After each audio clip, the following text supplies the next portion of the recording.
dry-aged meats at Feather and Bone.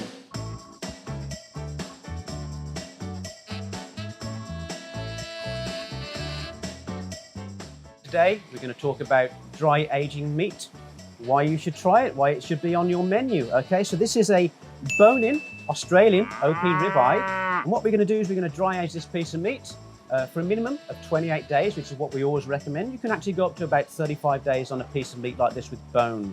Okay, so what that does to the meat is it kind of is a controlled decomposition of the meat. So it breaks down the collagen and the connective tissues and removes any of the excess moisture. So with the moisture in a fresh cut of meat, you're going to have that slight iron taste. So what it leaves after the dry aging process is a richer, fuller, beefier flavor. After 28 days, it's going to look like this. You can see it's formed a nice crust on the outside, much like you'd get when you're maturing a cheese. I'm going to flip this one over, and then we can portion it up for our chefs to cook in the kitchen.